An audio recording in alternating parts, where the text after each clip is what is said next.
Hello and welcome to the Gallery of Modern Art in Brisbane, whether you're here in person or joining us online.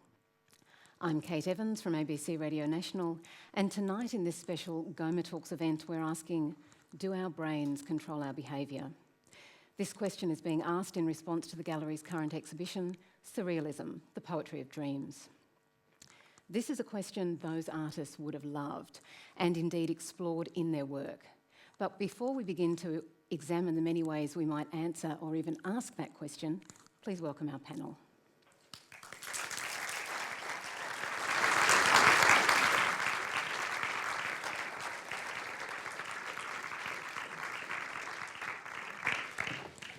So to discuss this relationship between the mind, the brain, creativity, imagination and science, we're joined today by an empirical philosopher, a psychologist, an addiction specialist and a fiction writer. For once, when we say something is surreal, we're being specific. And of course, though, we're also very keen to hear from you. And if you're joining us via the webcast, tweet your questions and comments to the panel using the hashtag GoMA Talks. But first, some introductions. Sue Woolf is a novelist who's increasingly interested in the ways in which neuroscience might better help her understand her own creative processes. Her books include the award-winning Leaning Towards Infinity and The Secret Cure, as well as The Mystery of the Cleaning Lady.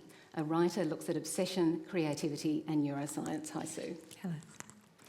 Professor Wayne Hall specialises in addiction and can give us some extraordinary insights into the way the brain works when it comes to neuroenhancement, for example. He's Deputy Director of Policy at the Centre for Clinical Research at the University of Queensland in Brisbane. Thanks for joining us. Professor Nick Allen is both a clinical psychologist and a researcher who's particularly interested in psychophysiology and the role of emotions. He's with the Origin Youth Health Research Centre at the University of Melbourne. Hello. Hello. And finally, Neil Levy. Levy is an empirical philosopher and researcher with a special interest in free will, associated with both the Oxford Centre for Neuroethics and the Florey Neuroscience Institute in Melbourne. Hi. And while hoping desperately that I haven't misrepresented everybody's research and specialisations, I'd like to begin with Sue Woolf and then bring each of you in to help illuminate the question of whether or how our brain controls us before turning to the audience for questions. Sue, as a writer, what did you want to know about the way your own creative processes work? Because, of course, this is your opportunity to get some direct answers from some of the specialists. Yes, indeed. When you write a novel, you go through this astonishing experience, well, a whole series of astonishing experiences. And when I first did it, nothing like that had happened in my life before. I know you probably think that means I had a very quiet life, but I didn't. But it was extraordinary, the things that my brain did to me. And I wasn't expecting it. I was expecting it to be an orderly, logical, reasonable process. And it was very far from that. And I thought, okay, that's the first novel. Maybe that happens. But each novel, that happened to me. And you cannot experience that without wondering what on earth is going on. You know, and often writers say, oh, you know, it's the muse and the vagaries of the muse, or it's my heart or my conscience. And all those seem true, but they don't really explain anything. So when you say it was a mysterious process, what do you mean? That the actual, where the ideas came from, how you structured it? What was it that was surprising you or taking you over? Oh, the astonishing otherness of the experience, where you get transported to some other place so that you're in your little space writing, but you're somewhere else altogether and you forget who you are, for example. The passage of time means nothing. I remember one extraordinary time I heard a strange noise in the room and I thought, what's that noise? Familiar. Maybe it's a bird. And I wandered around the room in this abstracted way and then I realised it was a phone. And I picked it up because I remembered you did that to phones. And someone said, is that Sue Woolf? And I was sort of at the stage where I needed to look at the label on my clothes to find out if it was me. No, that's an extraordinary experience for me. So I guess in some ways it's an immersive experience, and that's something that hopefully might be illuminated. That question, does the brain control your behaviour? It's almost as if it's not you. And of course there are very long debates about the mind and the body and what the brain is, and hopefully we'll get to some of that. But Nick Allen, you're interested in the role of emotions in the functioning of the brain. Could a deeper understanding of this help in Sue's quest to understand the ways in which her brain works and what those creative processes do?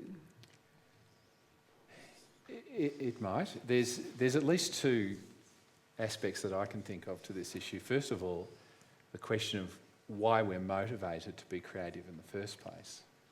You know, what it is that drives our creative endeavours, why someone would want to challenge themselves in that way. And then there's the question of the process, which Sue just talked about. This process where you go into a different state of mind, a state of being. As you were talking, I thought a long time ago on TV, I saw an interview with Brett Whiteley, and I hope I'm not misquoting him here, but he said something about his early work as an artist and how he started to, when he was painting, he saw something interesting in what he'd done. And the phrase that he used, which I've always loved, and I've actually used it with people who've seen me for psychotherapy over the years, is he said, and that was the beginning of difficult pleasure.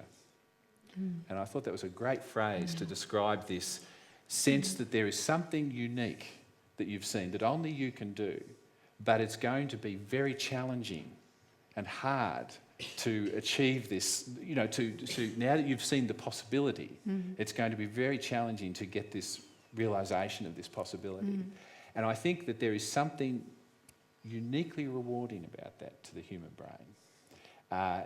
I can't tell you what it is right now. It's you know, I guess it's something to do with, you know, people talk about this idea of the experience of flow, you know, which is the idea that you are using your skills and abilities to their maximum and they're being challenged but not overwhelmed.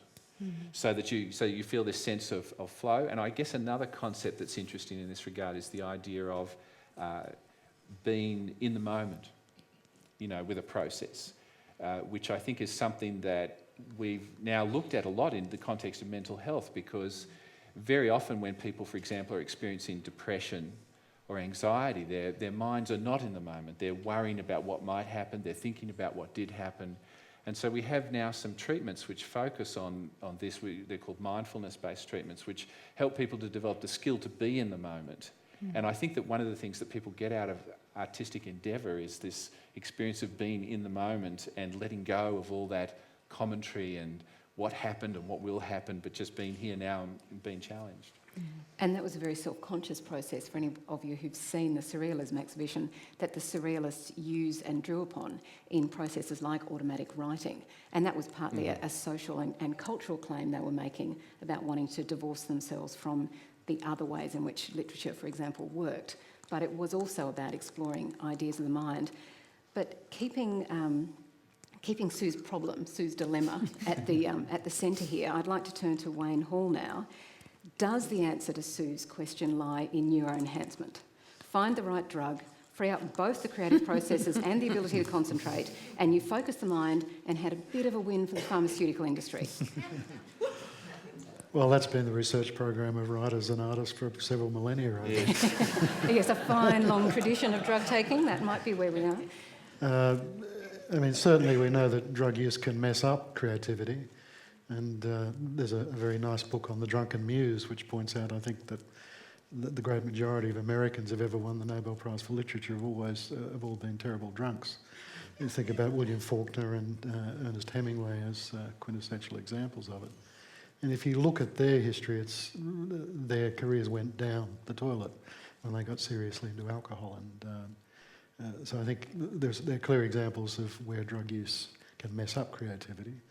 I guess the Surrealists and the Dadaists and others were probably experimenting with drugs like hashish and opium and others, which is reflected in the sorts of experiences that they have there. And those in the audience who are chronologically gifted as I am can remember in the late 1960s the enthusiasm for LSD and cannabis and how it was so good for you it ought to be compulsory to broaden the mind and so on.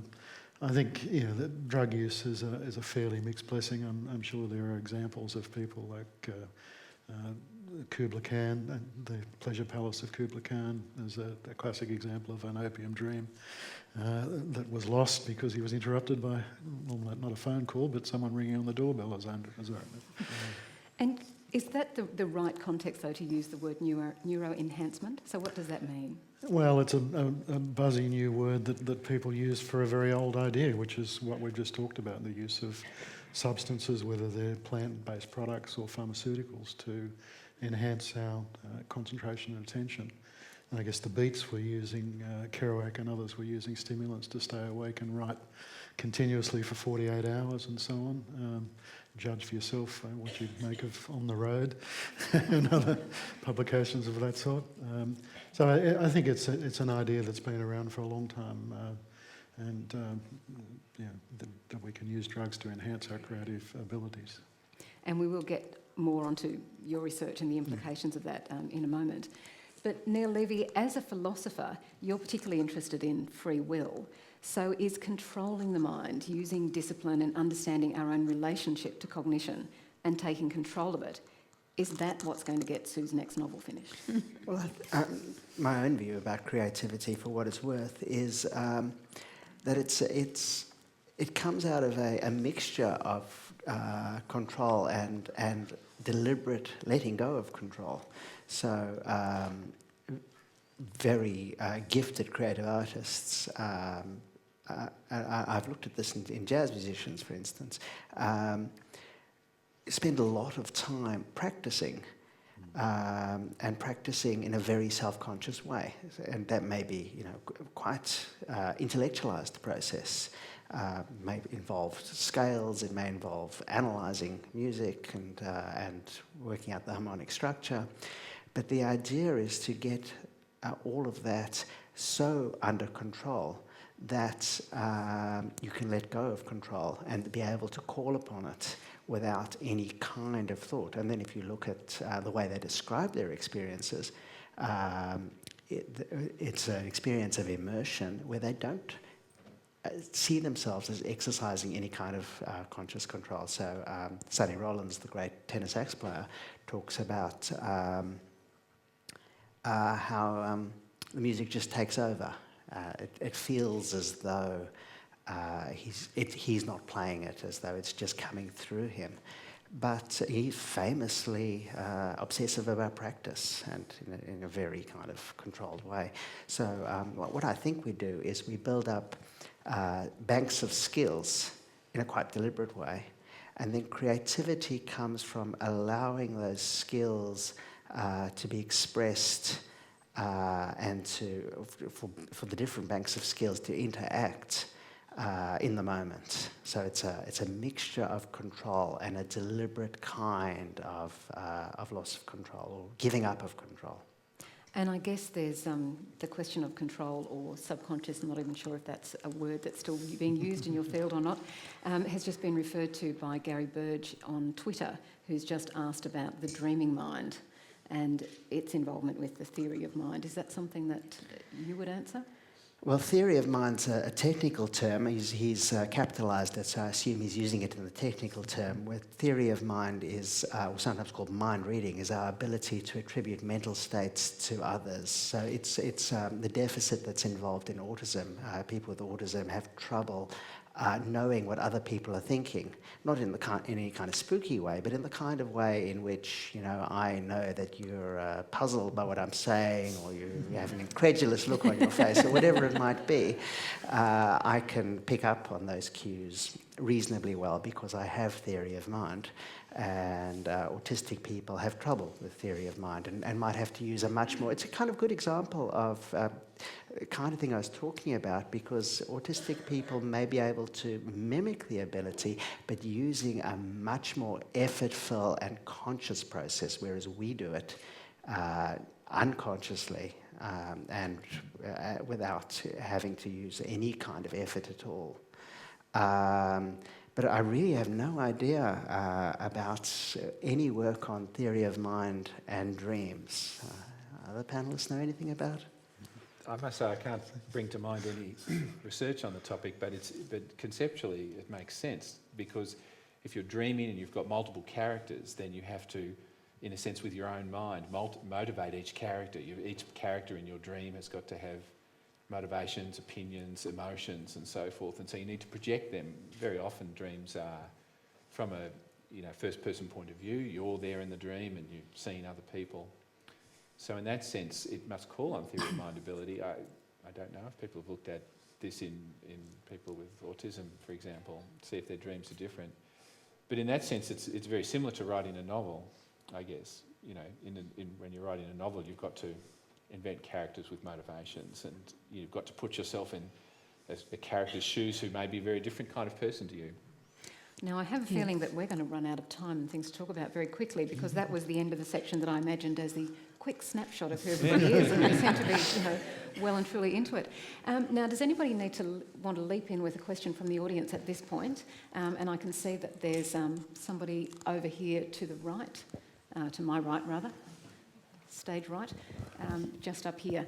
And so we'll just pause and get a question from the audience before we move on to other things. Hello. Hi. I just wondered where passion fitted into what you guys were talking about. You were talking about motivation and various other things, but I recently encountered twin 7-year-old boys who were so passionate about the idea of space travel that they have scheduled their mission to Mars on the 6th of May 2033, and one brother is planning to lead the mission and the other one is inventing the fuel that will fuel the rockets.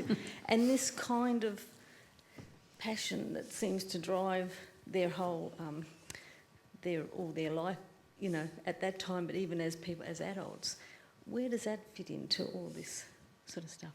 Nick, does that fit with your research, and given that you're interested in emotion? Sure. Look, I think what's fascinating about that kind of phenomena is that these boys feeling so passionate about something that's way off in the future. And when you think about that, to some extent, that's possibly a uniquely human capability. That is the idea to get really emotionally engaged and excited about something that is not here and not right now, but something that's off in the future. And of course, to do that, what you have to do is you have to represent this outcome that you feel passionate about with your mind, with your brain. You have to be able to hold it online and feel excited about it. And this is something that I'm pretty sure my dogs don't do.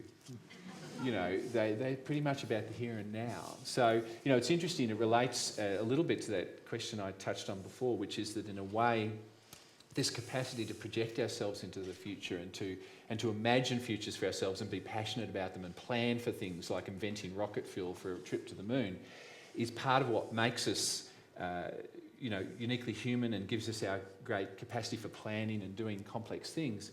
But then on the other hand, it's probably a great burden as well. So in my work, which is a lot oriented towards people who suffer from depressive and anxiety problems, in a sense, people who suffer from those problems are experiencing the burden of exactly the same, those abilities, that ability to project yourself into the future and saying, the future is hopeless. There's nothing I can do about that. And that really is, that makes me feel depressed. That makes me feel terrible. So by the same token, this capacity to time travel with our minds is both a great benefit, that you can plan great things and plan great achievements, but also it might also be a burden in terms of burdening yourself with this time travel as well. And I guess, excuse me, one of the other interesting things that gives rise to is the question of what's being generated from within by the brain, and what else is going on in terms of external forces and external substances. So, Wayne Hall, what role then for drugs of addiction in controlling our brains, or is it more about the ways in which particular brains are receptive to enhancement? That's a tough question to answer in a short space of time. I think, unfortunately, I gave you 3 quick questions in a Yes. row, so start with whichever suits you. Well, I'll start with the last question about whether some brains are more susceptible to the effects of drugs than others. I don't think there's any doubt about that. We can see that in family histories of susceptibility to particular drugs and so on. And the research has shown that, and I guess a lot of the sort of neuroimaging studies that have been done showing highly specific responses in individuals to drugs. I mean, a lot of drugs that we use, and I guess caffeine's the obvious one that most people use without experiencing a great deal of harm, but some people can. I mean, caffeine can disturb sleep, it can make people very anxious, and not always a good thing. Other drugs, alcohol, can be used in ways that enhance the quality of life and social interaction, but can also cause a lot of harm. So the drugs are double-edged swords.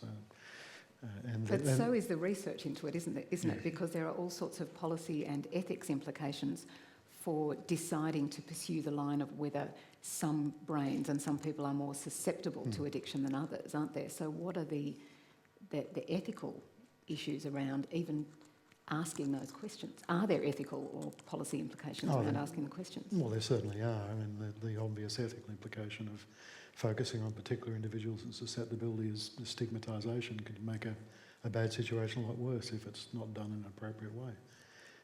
The policy implications, we have large, powerful industries which have an interest in persuading us that alcohol's great, it's a tiny minority of people that get into difficulty, and if we could only find a way of identifying them, then we could happily promote alcohol and sell it 24 hours a day and without any problems. So there clearly are ethical implications about identifying individuals who are at high risk, and particularly could be stigmatised and disadvantaged. There are also potential advantages if it were possible to identify more effective treatments for individuals or ways of preventing or reducing their risk of becoming addicted. So there are clearly good reasons why you might want to do that research. There are also things that we need to be concerned about in how it's done. And Neil, you used to be an ethicist, but now define yourself as an applied philosopher. And is that because, excuse me, those types of very practical ethical questions are not so interesting for where you want to pursue these types of questions?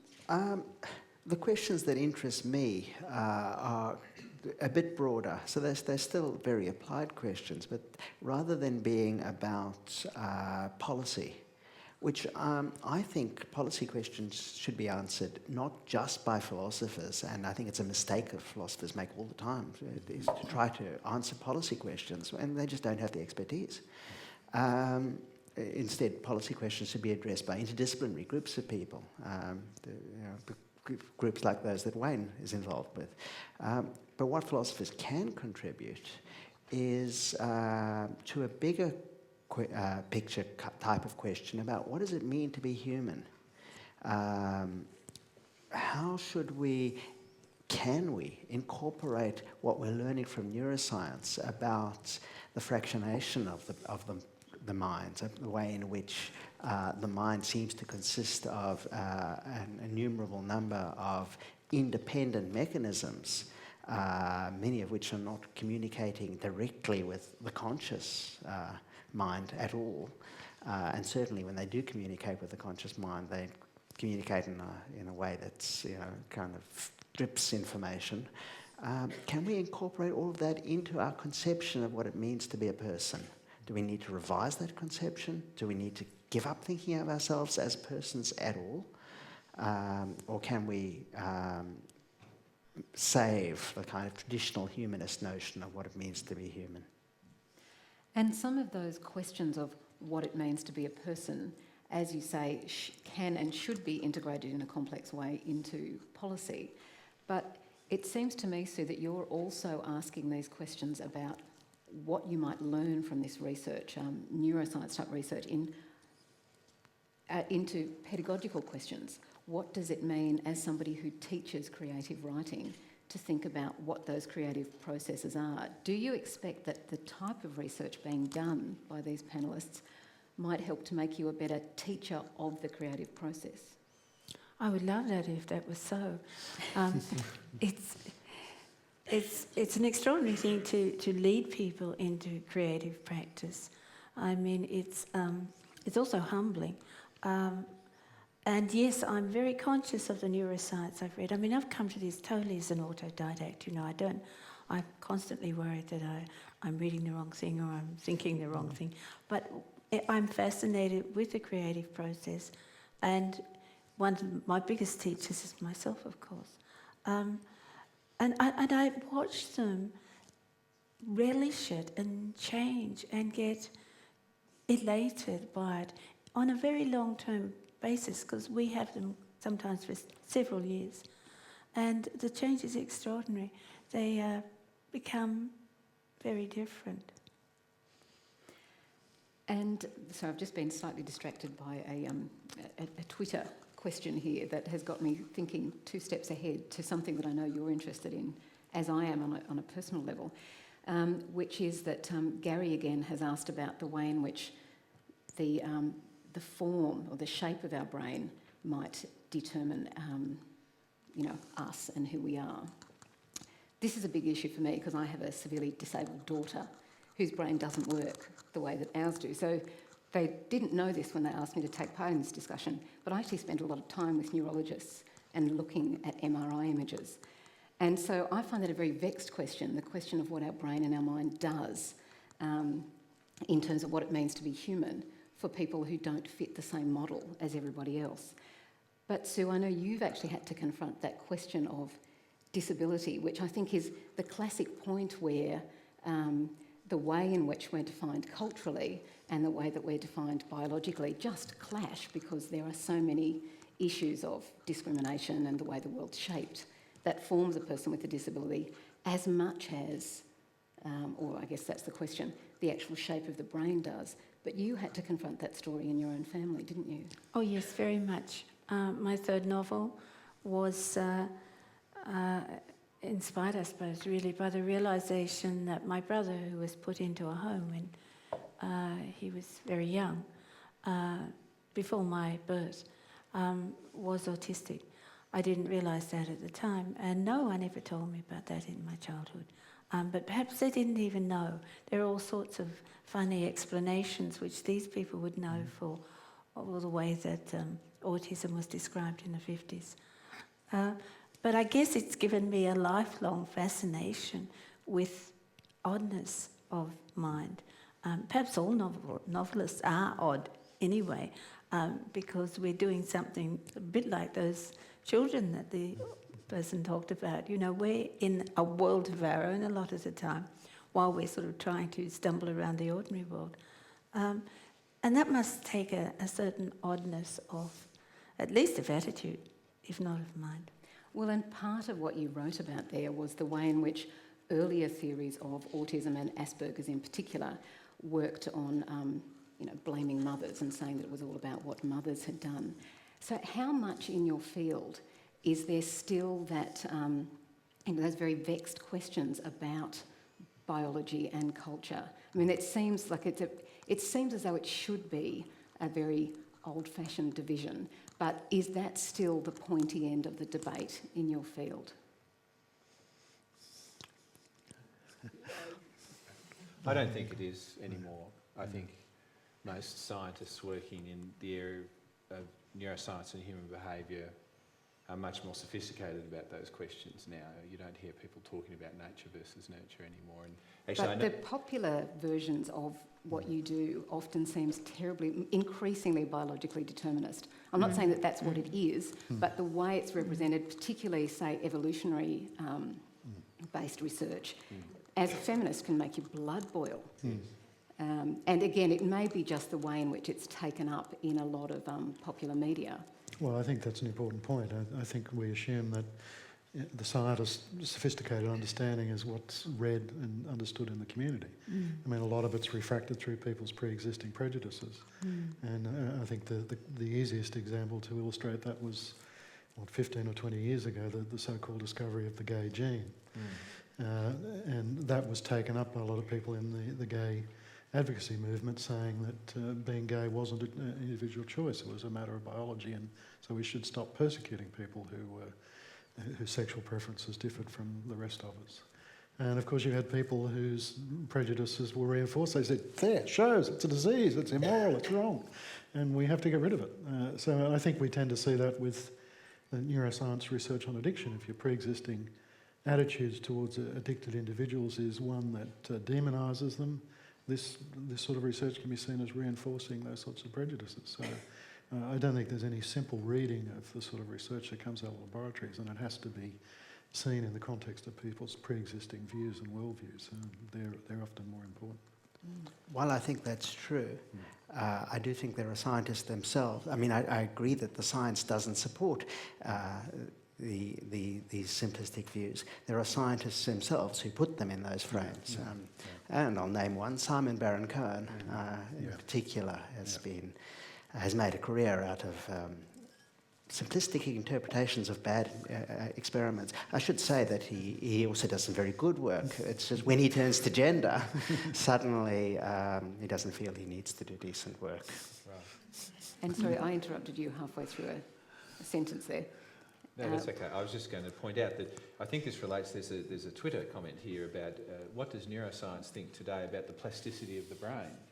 I think this is very apropos of the point here because, in my view, one of the big changes in neuroscience and behaviour has been this understanding that there is, a constant dynamism between the environment and the brain. And in fact, the most exciting work, in my opinion, currently in neuroscience is not about how the brain affects behaviour, but rather how environments and behaviour affect the brain. That is neuroplasticity, how the brain changes in response to experience. There's a whole lot of areas where this is really exploding at the moment. One example is epigenetics, which is this idea that certain genes are turned on or turned off in terms of their expression based on experience. There are other,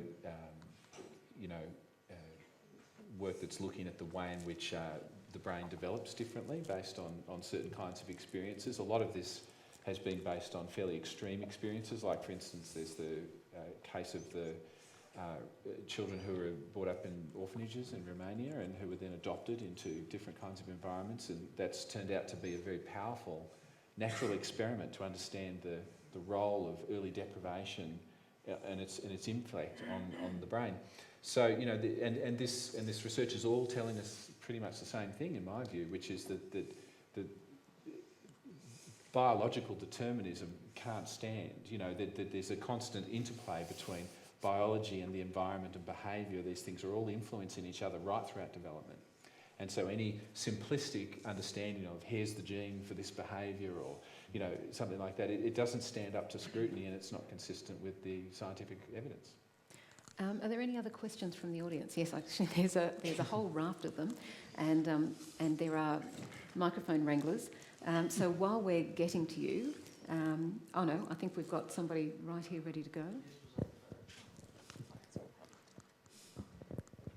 I got a big enough voice I can talk. It's just we want to make sure that it's picked up for our colleagues who are listening and watching out there. I'm interested because I'm a primary school teacher. When I was 5 years old, I was diagnosed with attention deficit disorder. And I took medication all through primary school and high school and most of my first degree. And what I find actually is that the medication I take now is one of the smart drugs considered. And what it does is actually cut my creativity off. It makes me stop being creative so I can get on with all the boring, mundane tasks that life has. But what I really want to know is I want to know a couple things. I want to know one thing is, how does primary school, which tries to teach us how to do the more boring, mundane tasks every day, because the creative kids are continually, that's happening, how does that affect our brain shapes and the neuroscience? And I want to know, how do we teach kids to be creative, or do we just unteach them being creative? That was a lovely, generous question, because I think it's something that can be answered by every single person on the panel from a different perspective. Should we start with the drug question, though? Well, I think you're right about stimulant drugs sort of focusing attention, and that's precisely what they're intended to do. And when they were widely prescribed in the 1950s for a whole variety of reasons other than attention deficit disorder, there are lovely commercials showing how taking amphetamines can help housewives get through their housework more quickly and expeditiously. Yeah. I mean, I think there's a real question about how smart they are as smart drugs, although you're right, they have been promoted as such in a lot of the popular media and by some people who practice the sorts of sins that Neil has just accused one of our colleagues of reporting research badly or bad research uncritically. But I imagine you probably both have thoughts on creativity. Well, the gentleman asked whether we teach creativity or whether we unteach it, and I think that probably the answer is a bit of both. You need to build up the banks of skills so that when people then give up the deliberate control over the skills, they've got them there to call on effortlessly. And they may need to, in fact, train that process too, the letting go process. So it's not simply a matter of letting go. I mean, artists talk about this kind of thing all the time. They talk about training to get through to the other side of training. You know, when you no longer need the training, but you needed it to get to that other side. It's a ladder you can throw away. So as a writer, is that about specific techniques or the teaching of specific techniques, or something about accessing your own creative processes? Because it seems to me there are two questions there, partly about creativity, but also the pedagogy of creativity. Yes, I think it's both. I think it's very important for people to be able to access that state of being where they're not censoring themselves, they're not judging themselves, they allow themselves to be completely uninhibited in whatever in my case, what I talk about is writing. So they write just anything that comes into their head, and they don't predict. They don't think that it's got to amount to something. They lose their sense of self, their sense of time, all those things.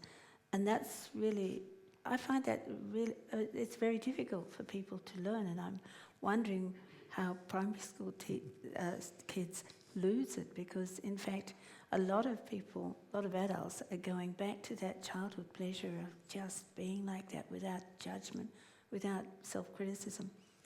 But you're right, it also requires skills afterwards, I think, to make that whole freedom purposeful, and that does require skills. But that initial immersive stage that you were talking about sounded as though it's connected back to the very first thing you said, which was talking about mindfulness. Mm-hmm. Is that something that you want to expand on, or? Yes. I don't know. Yeah, I agree with your point. I don't have a lot more to say about that. I think my guess is that that's one of the key pleasures, if you like, of the creative process, is being immersed. And you know, even I wouldn't describe my work as creative, but you know, I have to write. It's not creative writing, but I do have to write, and sometimes I feel like that when I'm writing, even sciencey things, you know. So even people like us feel like that occasionally. I guess the other aspect of the gentleman's question that I wanted to respond to is that this is a kind of a very difficult thing for people who work clinically with people who suffer from all sorts of problems.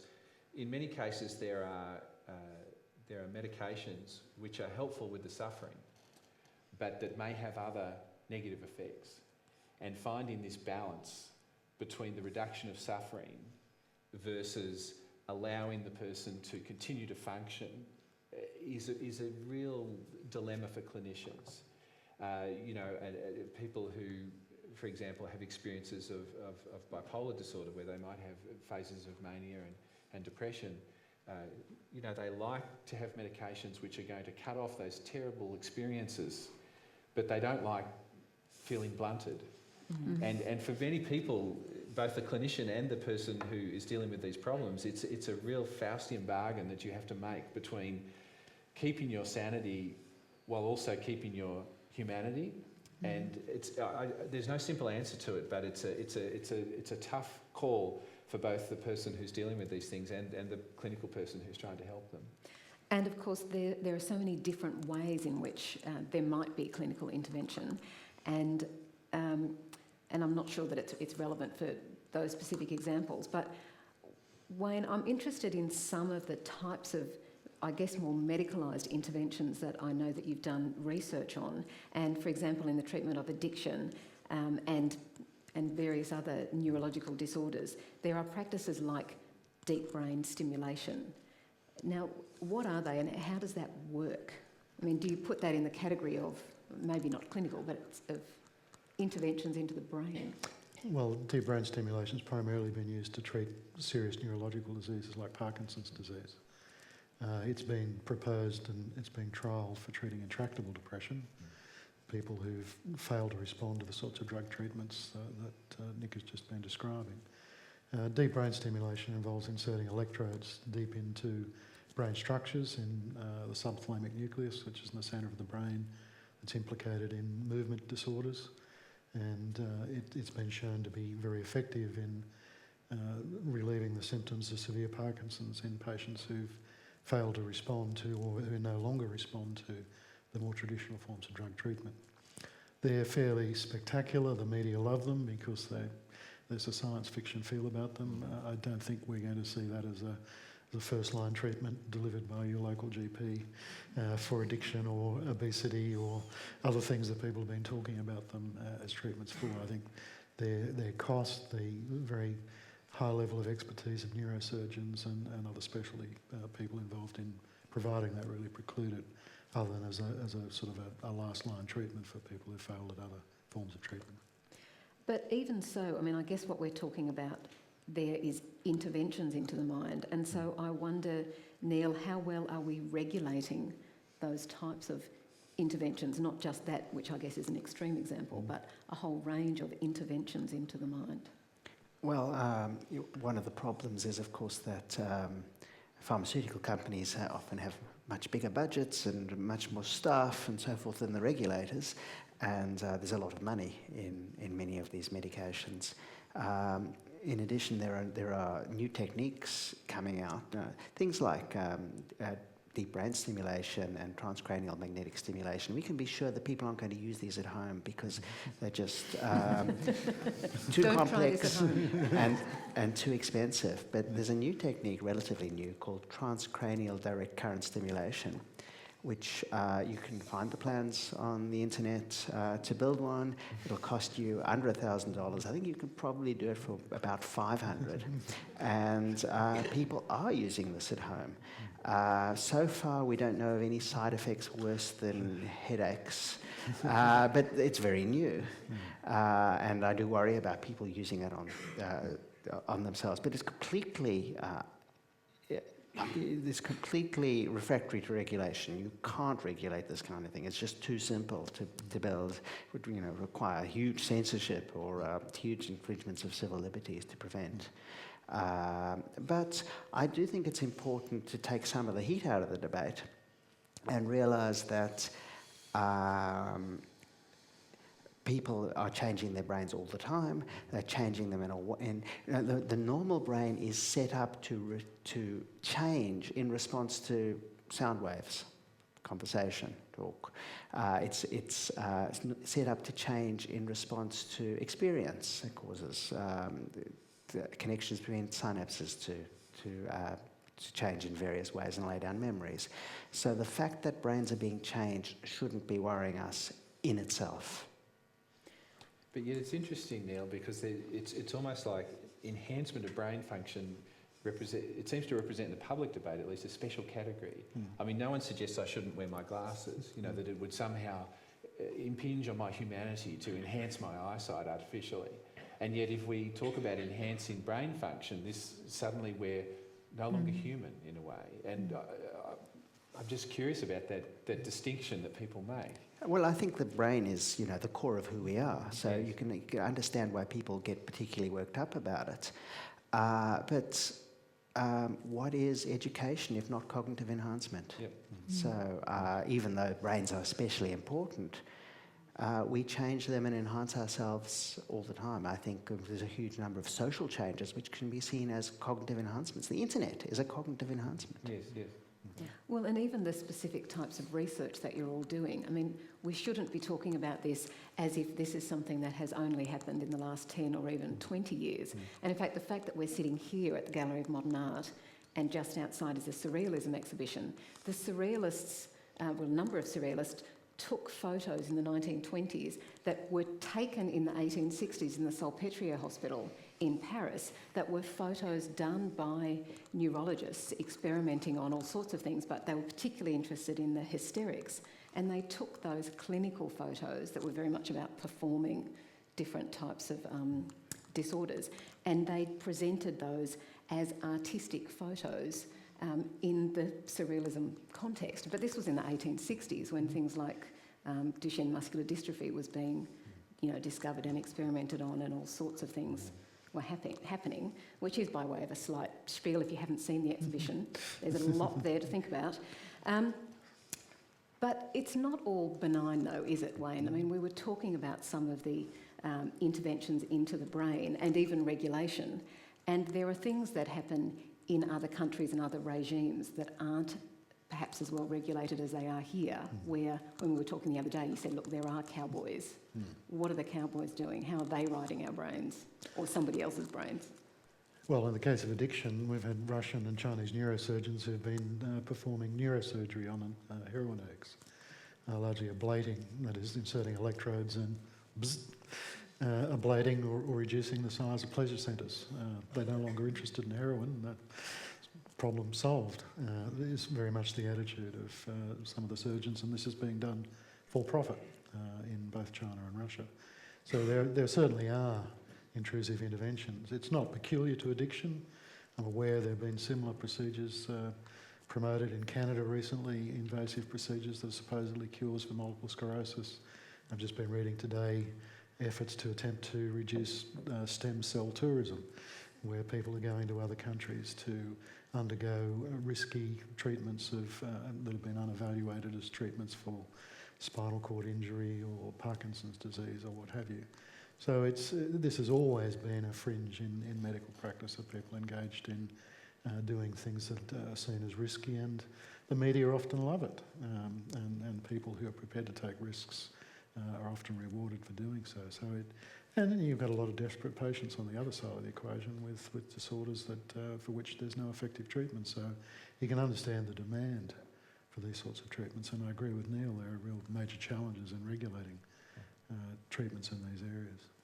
Now, I know earlier when we called for questions, there was a whole flurry of people up the back who were keen to say something. So we do have 14 or 15 minutes left to go, so now wouldn't be a bad time to throw in another question. And while we're getting to her, somebody also asked via Twitter whether you can stimulate the brain to stimulate creativity. Again, back to whether we might be able to zap you to finish your next novel. What do you think? Well, drugs have been the standard route for doing that, typically to produce unusual experiences or to increase stamina so people can work for longer, or to improve mood. And as I said earlier, I mean, the story of drug-assisted creativity is a fairly mixed bag. One. Yeah, well, it's a long one and a fairly mixed bag. I mean, you can certainly point to examples of unusual creativity that's been provoked or somehow influenced by drugs, but there are also plenty of salutary stories of creative people who've been ruined by particular drugs, alcohol being one, but heroin in the case of Brett Whiteley, as mentioned earlier. I think we have the question now. Thank you. To the panel, I'm just wondering, there's been discussion about the mind and the brain, and I'm wondering if the panel make a differentiation or some distinction between those two, and if so, what are they for you? Who wants to start? That has to be Neil. I do distinguish them because not everything in the brain is part of the mind. Some stuff in the brain, like the brain stem, seems to, I think it's far too low level to be considered part of the mind. It just controls some of the autonomic processes, which do impact on the contents of our minds, but then so does the stomach impact on the contents of our minds, and the vagus nerve, which runs down through the spinal cord. So that's one reason for distinguishing them. Another reason is I think that the mind extends outside the body to some extent. So I said before that the internet is a cognitive enhancement. And are meant to be taken quite literally. There's work on how, it's reasonably preliminary work, but interesting work on Google's effect on short-term memory, on working memory store. And people primed to think about Google seem to have a slightly smaller working memory store. And that makes sense, because why bother keeping information available online when you can offload it onto the environment and save your cognitive... The brain's a limited resource system. And if you can save resources in some areas, you have them available in others. And in fact, there's work on the effects of working memory of becoming literate. Literate cultures have a slightly smaller working memory store than pre-literate cultures. And again, that makes sense. You need to remember more if you can't write it down. So I think we should see technological prostheses as playing roles in cognition, and therefore, in some sense, as part of the mind. Anything you'd like to add, or shall we? No, I just agree. I guess one of the privileges of sitting here with such a range of experts is that I can just keep on asking you questions. But we only have about 10 minutes to go, and what I'm really interested in is what you think is the most exciting stuff that's happening in your field, or even that you're doing. What is it that's really, keeping your own scientific creative processes just zapping along? What's happening? Well, I'm easily bored. I flip across topics. I think, as I mentioned earlier, the topic that's preoccupying me at the moment is one that people may or may not find fascinating. It's the idea of monitoring illicit drug use in the population by looking for residues of illicit drugs in sewage, which is being trialled in various countries at the moment, and it raises all sorts of interesting issues. And I've been sort of trying to wrestle with the question as to how seriously we should take the claim that we can estimate how many people out there are using ecstasy or heroin or cannabis or what have you by studying trace amounts in sewage water. As I mentioned earlier, it looked at things like deep brain stimulation and neurosurgery and other things. So, but the wastewater question, how would that work? Would that be about trying to do sort of public health type surveys where you'd say in Brisbane half the people are taking ecstasy every day? Or would you be looking at particular, people are only taking ecstasy here, or looking at, say, people in institutions? How would it work? well, I guess most of the work's been looking at the whole population. And the difficulty is you make a drug illegal, and it's a bit hard to knock on people's door and say, excuse me, how many times have you used heroin in the last week? And expect an honest answer. So from a public health point of view, it'd be good to have an idea of, just in aggregate, not in exact numbers, but how much drug is being used. And also particularly identify new drugs that might be emerging as to whether we should be concerned about new drugs that are being synthesised and sold on the black market and so on. How it would work, you'd take samples from a sewer that would serve an area where you'd expect to be large congregations of young people who are the population who tend to use these substances, and you'd take samples from it and put it through a mass spectrometer and estimate trace elements of usually metabolites of common drugs, and you can, by making some fairly heroic assumptions, you can work back from that to how much drug people have been using in the community. But you could then conceivably say, okay, they reckon they've got the drug use in this jail under control. Have they really? Well, that would certainly be one way. I mean, at the moment, we urine test large numbers of people, and this, rather than urine test individuals, you urine test a prison. That would certainly be, and that's been trialled. And there are questions about whether we should be doing this, and if so, under what sort of conditions. So those are an interesting set of issues that I've been just wrestling with in the last week. So just to continue with my very dilettante approach here, Nick, in the area of your specialisation, in terms of, say, the treatment of people with depression, what are you most positive about? What do you think we're doing well? Well, I think, we do have some good treatments for depression, but we've been, if you like, stuck at a certain level of effectiveness for some time now.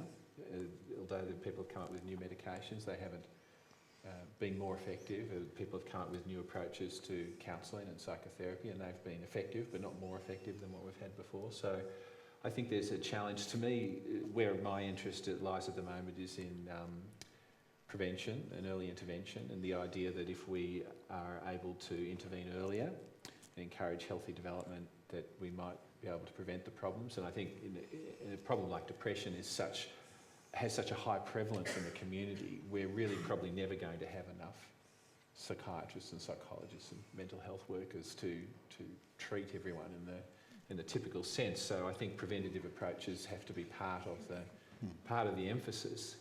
What have we got? I think everybody's laughing about yes, the question for Neil. Anyway. We'll get to those. But so my interests are really in how people grow and develop, especially children, and how their experiences affect them and affect their brain development. This has been a big emphasis of my work recently. We've done some work on child abuse, for example, and the effects of that on development, brain development, biological development, and how that might put people at risk for mental health problems later in life.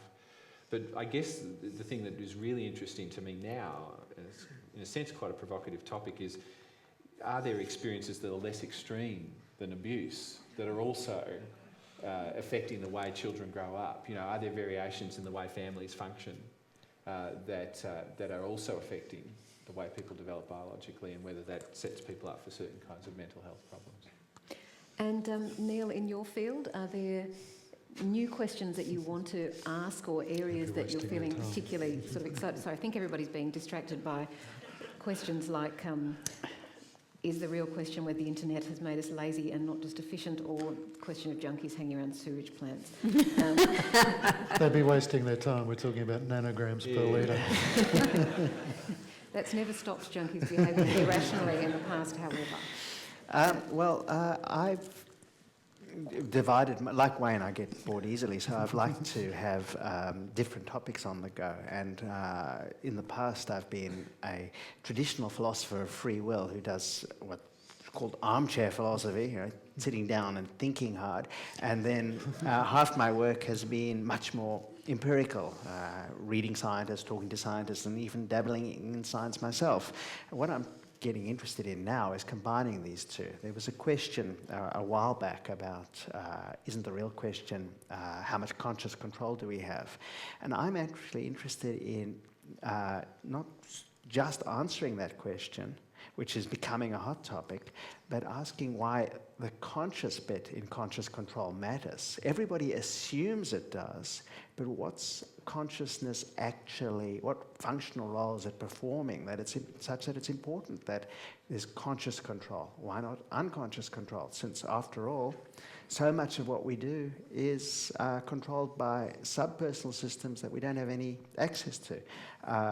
Let me mention a novelist in this context. Ian Forster famously said, how do I know what I think about something until I see what I say? You know, the very kind of exemplar or paradigm of conscious thought is very much bubbling up from the unconscious. What you ask me what I think about some topic, and it might be some, you know, very intellectual topic, and I see what I say. I see what comes to mind. All that's being controlled unconsciously. So what role does consciousness actually playing? Is it just epiphenomenal? Is it just froth on the surface? Or is it playing an important role in control? Yeah, I mean, just to add a quote there from Einstein, that my pencil is smarter than I am, that you discover what you think by trying to write things down. Yes. Which is both a beautiful segue into Sue, but of course you only have about a minute to answer that. Because it does seem to raise those questions of both creativity, processes of writing, and again, back to the Surrealism exhibition, even automatic writing. So Yes.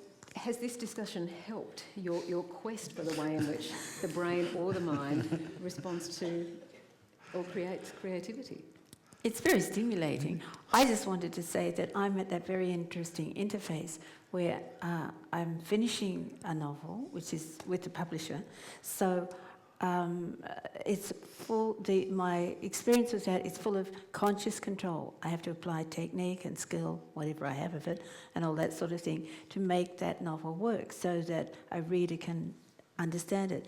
But I'm about to start a new novel, And a new novel, you're on your knees. You know nothing, you don't know what you're doing, you just write and write and write and scribble, and it's without any conscious control.